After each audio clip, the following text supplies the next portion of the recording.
Hey, so basically, someone who has been a fan of Tim Pool and has been listening to his stream daily, I'm just glad to say that he is not pro ceasefire. Tim is not pro bringing back home the troops. Tim clearly has a side that he reps really hard. And any of his guests that he brings on, he's really quick to debunk anything that goes against his narrative. Let's just stop right there and let's just talk about what generally you felt like Tim was like.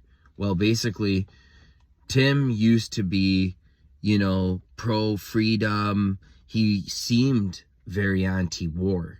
He seemed pro-peace. He says that he was so impressed by Donald Trump and how he was able to go visit Kim Jong-un or Kim Jong, whatever his name is, in North Korea. But it's so weird to see that Tim is basically Diet Fox News because he's pro-intervention. He's pro getting involved, pro, not talking about resolution, not talking about slowing things down, not talking about humanity or civilians.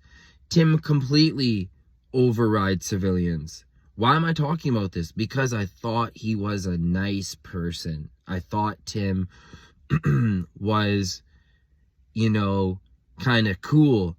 Turns out that as soon as the war drums got beating, Tim went into full neocon mode. And you see Tim, when the whole COVID thing happened, he was fully on board to be pro-establishment and follow the status quo. And that's where people like Tim Pool really are. Tim Pool is an industry agent that acts like, hey, look at me, I'm in my beanie, I'm just this nice guy, I'm not like Ben Shapiro. But he is such a partisan hack. Now that I've seen it, you can't unsee it. The way he will, if certain facts are brought up, he wants to debunk everything, but he doesn't debunk everything for everything. So, his hosts, his co-hosts that were there before, where are they? Where are his regular co-hosts? Where the hell is Ian? And, what do I know? Ian will be back tomorrow. But Tim is weird. And again, I've said this again about Tim in my other video, that there must have been something he said or did to Kanye where Kanye in the middle of the interview had enough of Tim. So I just want to say that there's a thing called NGOs, non-governmental organizations. And Tim acts like, I'm just this random guy and I just started and I worked hard and I built an empire, blah, blah, blah, blah, blah. The more I look into it, the more I think about it, he seems like he's paid to still keep people in line. And the fact that he doesn't really say like, oh yeah, and the things in the Middle East need to cool down. The fact that he doesn't say, oh, we should bring back the troops. The fact that he says like, how could there ever be a one-state solution? How could there ever be peace? He never says that. It's so weird. It's so weird that he has guests on that call people rats. Tim, congratulations, in the words of DJ Khaled. You showed yourself, and it's so amazing, and it's such a blessing to see that how heartless of a guy Tim really is. So it's weird when Tim is basically like Hillary Clinton, when Tim basically is very adjacent to Hillary Clinton.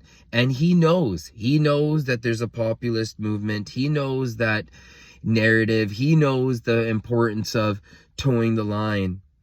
And all I'm going to say is that for people that like Tim because he's like a Tucker Carlson in a way for younger people, he's not.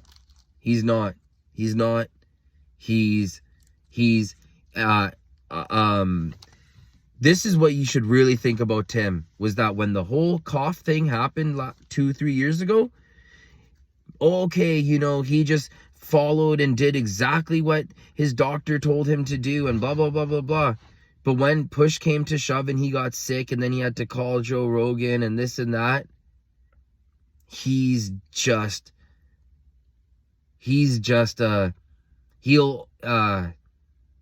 a spineless, feckless,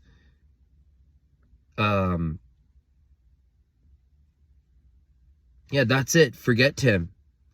But his news program is fairly decent, I'm not gonna lie, but it's just like, again, I said this in the last video, it's just a matter of time until I can find someone that puts their news stream out at 6 p.m. every day or 5 p.m. and boom, that's it.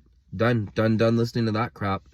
So if you feel like you get anything out of this, please leave a like and subscribe. Thank you.